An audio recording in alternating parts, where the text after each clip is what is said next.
तो फिर से स्वागत करते हैं एक बार आपका हम अपने YouTube channel GS study pro में। दोस्तों आज हम लोग उरांव जनजाति के बारे में देखने जा रहे हैं। झारखंड के उरांव जनजाति के बारे में हम लोग पूरे डिटेल्स में इस वीडियो के माध्यम से देखेंगे। दोस्तों इसमें छोटे छोटे सेंटेंस और सिर्फ शब्दों के द्वारा ही पूरी बातों को जो कि उरांव जनजाति से रिलेटेड है मैंने इस वीडियो में सम्मिलित किया है। तो आप वीडियो को आखिर तक देखें और इस वीडियो को लाइक जरूर कर दें। तो दोस्तों इस वीडियो को देखने के बाद आप झारखंड में उरांव जनजाति के बारे में विस्तृत जानकारी हासिल कर पाएंगे और आगामी प्रतियोगिता परीक्षाओं में पूछे जाने वाले प्रश्नों पर आप 100% उत्तर दे पाएंगे। तो चलिए वीडियो स्टार्ट करते हैं और देखते हैं कि झारखंड में उरांव जनजाति अपने आप में एक क्या विशेषता अपने आप में क्या महत्वपूर्ण रखती है।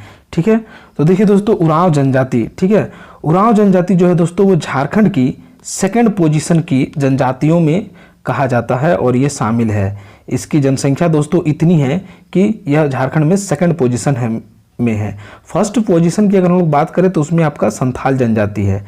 ठीक है दोस्तों, संथाल जनजाति के बारे में वीडियो पहले ही अपलोड कर दिया गया है। आप चाहें तो आप प्लेलिस्ट से जाके उस वीडियो को देख सकते हैं। ठीक है, तो यह दोस्तों झारखंड में यह दूसरी नंबर की सर्वाधिक महत्वपूर्ण जनसंख्या वाली जनजाति है और यह जनजाति जो है दोस्तों वो झारखंड में आदिवासियों की यानी जनजातियों की कुल प्रतिशत का कुल जनसंख्या का 18.14% है। भारत पर आपका यह चौथे नंबर पर आता है। पहले नंबर पर आपका भील, दूसरे पर गोंड, तीसरे पे संथाल और चौथे पे आपका उरांव जनजाति। और झारखंड की जो दोस्तों उरांव जनजाति है वे ज़्यादातर निवास करती है दक्षिणी छोटानागपुर क्षेत्र में और पलामू क्षेत्र में। ठीक है, 90% उरांव जनजाति जो है दोस्तों वो आवासित है दक्षिणी छोटानागपुर क्षेत्र और पलामू क्षेत्र में। और इसके अतिरिक्त यहाँ पे संथाल परगना, उत्तरी छोटानागपुर और कोल्हान प्रमंडल में भी यह जनजाति आवासित है। इसके बाद हम लोग बात करते हैं दोस्तों इसके कुछ ऐतिहासिक गुणों और ऐतिहासिक बातों पर। ऐतिहासिक साक्ष्यों के अनुसार इनका मूल स्थान, ठीक है, मूल निवास स्थान दोस्तों वो दक्कन माना जाता है और प्रजातीय और भाषाई विशेषताओं के आधार पर इनको द्रविड़ समूह से संबंधित किया जाता है। ठीक है, और उरांव जनजाति जो है दोस्तों वह आपका कुड़ुक भाषा बोलते हैं और ये कुड़ुक भाषा इसलिए बोलते हैं क्योंकि ये द्रविड़ परिवार की भाषा होती है और स्वयं को यह कुड़ुक कहते हैं। स्वयं को कुड़ुक कहने का अर्थ है, ये अपना उसमें शाब्दिक अर्थ निकालते हैं कि ये मनुष्य की श्रेणी में है। ठीक है, और झारखंड की सबसे शिक्षित एवं जागरूक जनजाति के रूप में भी इस उरांव जनजाति को जाना जाता है। और यही कारण है कि जनजातियों में झारखंड में जितनी जनजातियां हैं उसमें सर्वाधिक अगर विकसित किया हुआ कोई जनजाति है तो वह उरांव जनजाति ही है।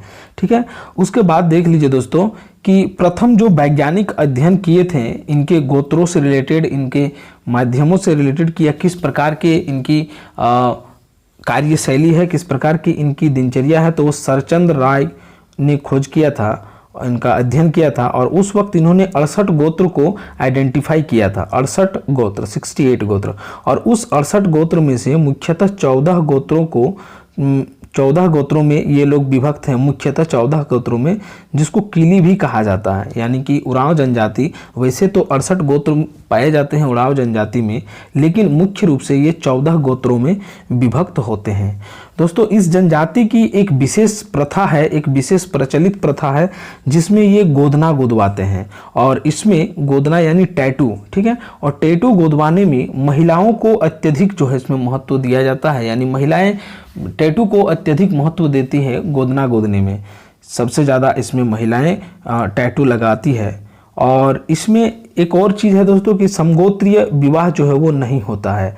समगोत्रीय विवाह नहीं होता। इनके विवाह प्रणाली पर बात करते हैं तो इनके पास एक आयोजित विवाह करके एक विवाह प्रणाली होती है जिसके माध्यम से वर पक्ष का जो होता है वो वधू पक्ष को अपना वधू मूल्य देते हुए इसमें विवाह संपन्न कराया जाता है और यह सर्वाधिक प्रचलित विवाह है। विवाह की अगर प्रकार की हम लोग बात करते हैं तो आयोजित विवाह सबसे सर्वाधिक प्रचलित विवाह है, ठीक है। और इसमें इनको जो वधू मूल्य दिया जाता है दोस्तों, वैसे लगभग सभी जनजातियों में उसका कुछ नामकरण है, लेकिन इसमें अभी नामकरण हमने नहीं खोज पाया, ठीक है। साथ ही साथ इसमें सेवा विवाह प्रथा भी प्रचलित है, जिसमें होता क्या है कि जो भावी वर होता है, यानी कि जो भावी वर हुआ वो क्या करता है कि भावी वधू के परिवार वालों की कुछ समय तक लगातार सेवा करता है, ठीक है।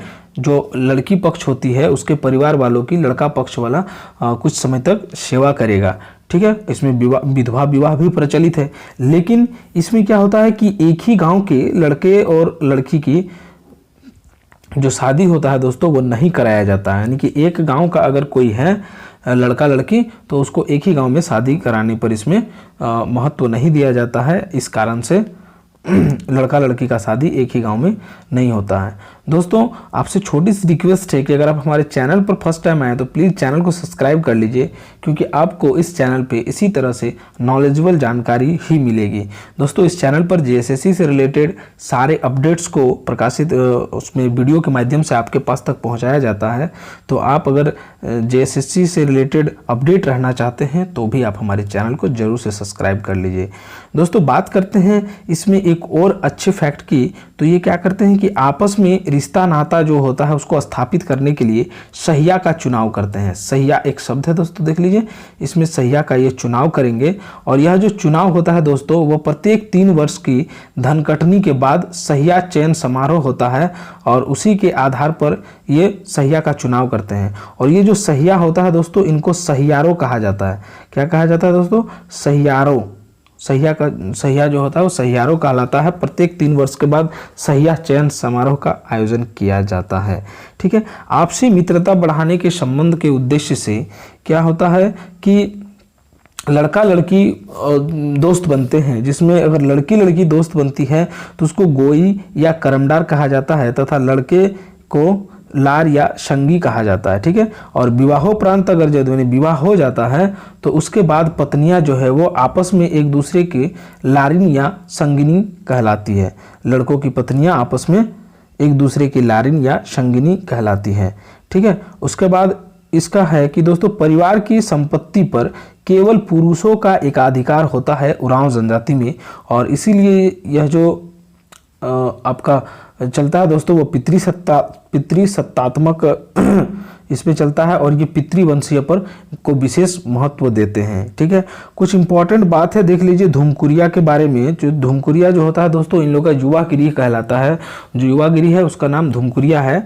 और धूमकुरिया में होता क्या है कि इसमें प्रत्येक जो उरांव जनजाति होता है उसमें युवा युवतियों को उसमें अपने पारंपरिक शिक्षा दीक्षा के लिए उसमें भर्ती कराया जाता है। पर 10-11 साल की उम्र में वो भर्ती होते हैं और जैसे ही उस लड़का लड़की की शादी हो जाती है तो उसकी सदस्यता जो है दोस्तों वो कम हो जाती है। इसमें सेपरेट होता है। लड़कों के लिए अलग एक तरह का उसको कंट्रोल करने वाला होता है, लड़की के लिए एक अलग कंट्रोल करने के लिए होता है। तो इस प्रकार से बैलेंस बना होता है जिसमें उनके पारंपरिक गुणों का, पारंपरिक तरीकों का उसमें शिक्षा दीक्षा कराया जाता है। तो इस तरह से धूमकुरिया आपका एक युवा गिरी है जो कि उरांव जनजाति में प्रचलित है। उसके बाद ये लोग दोस्तों अपने ग्राम प्रधान को महतो कहते हैं, ठीक है, या फिर मुखिया के नाम से भी कभी कभी जाना जाता है। पंचायत को ये पंचोरा के नाम से जानते हैं और नाचने का जो मैदान होता है वो अखाड़ा होता है। और यहाँ पर जो प्रमुख नृत्य होगा दोस्तों वो यदूर के नाम से ये जानते हैं। यदूर नाम से वह प्रमुख नृत्य को पहचानते हैं, ठीक है। और त्योहार के समय पहना जाने वाला जो वस्त्र होता है दोस्तों वो पुरुष अगर पहने तो उसको केरिया के नाम से जाना जाता है। वहीं अगर त्योहार के समय अगर महिलाएं पहने तो उसके खनरिया के नाम से जाना जाता है। एक केरिया एक खनरिया, ठीक है। उसके बाद देख लीजिए दोस्तों प्रत्येक वर्ष बैसाख में ये बिशु सेंद्रा, फागुन में ये फागु सेंद्रा और वर्षा ऋतु के प्रारंभ होने पर जेठ शिकार जैसा अपना प्रथा को प्रचलित किए हुए हैं। और इसी के बाद अगर कोई अनौपचारिक रूप से शिकार करते हैं तो उनको दोराहा शिकार का ये संज्ञा दिए हुए हैं, दोराहा शिकार का नाम दिए हुए हैं। दोस्तों इन लोगों का जो वर्ष का प्रारंभ होता है वो नवंबर दिसंबर में धनकटनी के बाद मानते हैं कि इनको साल का जो स्टार्ट हुआ, वर्ष का जो प्रारंभ हुआ वो नवंबर दिसंबर में धनकटनी के बाद से माना जाता है। प्रमुख त्योहारों की बात करें तो यहाँ कर्मा जो कि भादो माह में शुक्ल पक्ष की एकादशी को मनाया जाता है, सरहुल जो कि चैत माह के शुक्ल पक्ष की तृतीया को मनाया जाता है, जत्रा जो कि जेठ अगहन कार्तिक माह में धर्मेश देवता के सम्मान में मनाया जाता है, सोहराय कार्तिक अमावस्या को पशुओं के सम्मान में मनाया जाता है, और फागु पर्व जो होता है दोस्तों वो फागुन माह में होली के समरूप मनाया जाता है। ठीक है, अभी देखते हैं इन लोग की कुछ कृषि संबंधित यानी आजीविका संबंधित बातों को, आर्थिक जो कि इन लोग की आर्थिक व्यवस्था को उजागर करेगी। तो देख लीजिए जो उरांव जनजाति हैं वो लगभग अब अस्थायी कृषक बन चुके हैं।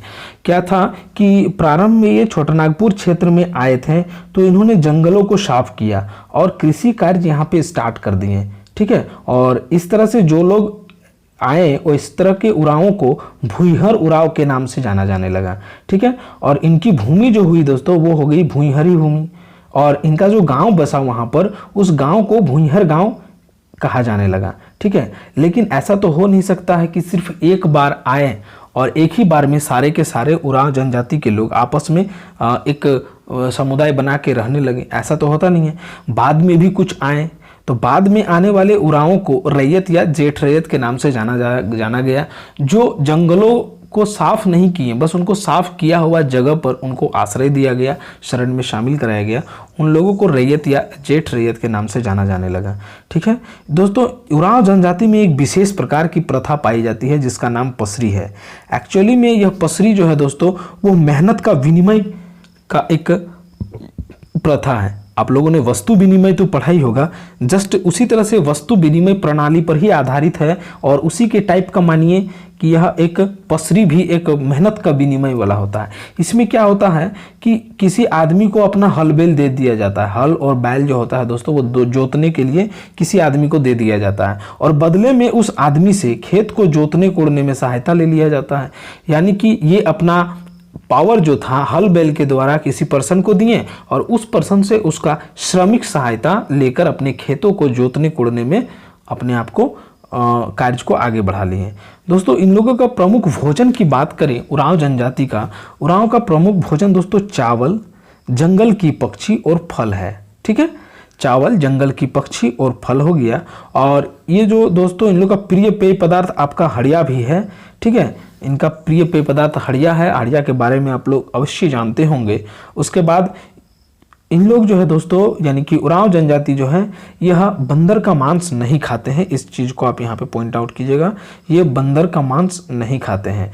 प्रमुख देवता इन लोगों का धर्मेश होता है जिसको धर्मी भी कहा जाता है, और इन्हें जीवन तथा प्रकाश देने में सूर्य के समान माना जाता है। ठीक है, पहाड़ देवता को ये मारांग बुरु के नाम से जानेंगे, ग्राम देवता को ठाकुर देव के नाम से, सीमांत देवता जो सीमा पर अवस्थित होता है उनको डिहवार के नाम से, और कुल देवता को ये पूर्वजात्मा के नाम से जानते हैं। ठीक है दोस्तों, इन लोग का धार्मिक प्रधान को पाहन के नाम से जाना जाता है, और पाहन का जो सहयोगी होता है दोस्तों वह पुजार होता है, उन्हें पुजार के नाम से जाना जाता है।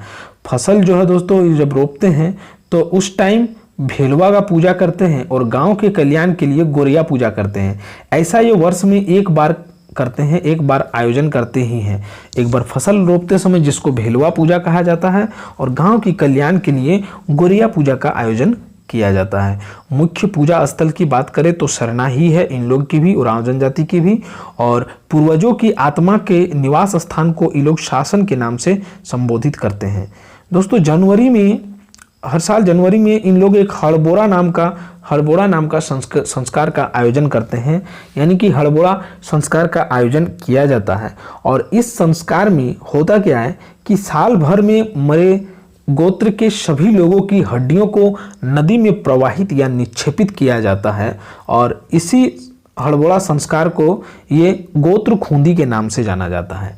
दोस्तों अगर आप वीडियो को मज़े से देख रहे हैं तो प्लीज़ दोस्तों वीडियो लाइक करिए, अपने दोस्तों के साथ आप शेयर भी कर सकते हैं और इसी तरह से आप वीडियो को आखिर तक देखते हुए रहें। और दोस्तों ये गोत्र खूनी जो होता है इसमें इन लोग की मान्यता है कि जब तक ये नदी में निक्षेपित नहीं करेंगे तब तक उनकी पूर्वजों की आत्मा जो है वो इनकी आत्मा जो है वो पूर्वजों से नहीं मिलती है। यानी कि एक बार ये गोत्र खूंदी कर दिए तो ऐसा इन लोग मानते हैं कि उनकी जो आत्मा होती है, जो साल भर में मरे हुए गोत्र के सभी लोग हैं, उन लोगों की जो आत्मा है वह पूर्वजों की आत्मा के साथ जाके मिल जाती है और इसको ये कोहाबेंजा के नाम से संबोधित करते हैं। ये इनकी यहाँ की संस्कृति है। ठीक है। उरांव जनजाति दोस्तों तांत्रिक और जादुई विद्या में विश्वास करती है और इसीलिए जादू टोना करने वाले जो भी व्यक्ति होते हैं इनको ये माटी के नाम से जानते हैं। ठीक है। और जनरली दोस्तों शव जो होते हैं यहाँ के, यानी कि उरांव जनजाति के जो शव होते हैं उनका दाह संस्कार जनरली किया जाता है। ठीक है। यानी कि उसको जलाया जाता है। लेकिन ईसाई उरांव जो हो गए हैं, ईसाई में जो धर्मांतरित हो गए हैं या फिर ईसाई उरांव जो हैं, वे क्या करते हैं कि एकदम उन लोग डेफिनेटली है कि वो दफनाएंगे ही दफनाएंगे। आप जानते हैं कि ईसाई धर्म में शवों को दफनाने की प्रथा प्रचलित है। ठीक है। और जितने भी क्रियाकर्म होते हैं दोस्तों वो सभी ईसाई परंपरा के अनुसार किया जाता है उरांव जनजाति में, जो लोग ईसाई उरांव हैं। ठीक है। तो वीडियो थोड़ी सी लंबी हो गई है दोस्तों। मैं आपसे यही उम्मीद किया हूँ कि आपने पैसेंस रख के अभी तक लास्ट तक इस वीडियो को देखा है। और अगर आपने लास्ट तक इस वीडियो को अभी तक देख लिया है तो आगामी जितनी भी परीक्षा है जिसमें आपका उरांव जनजाति से क्वेश्चन पूछा जाएगा तो आप उसमें 100% अपना देने का इसमें कैपेबल हो जाएंगे। तो वीडियो आपको कैसी लगी कमेंट सेक्शन में दोस्तों ज़रूर बताइएगा। मिलते हैं फिर से इसी तरह से एक वीडियो के साथ, आपसे जुड़ जाएंगे एक इसी तरह से नए अपडेट के साथ। तो चलिए दोस्तों फिर से इस वीडियो कहीं पे एंड करते हैं। Thank you.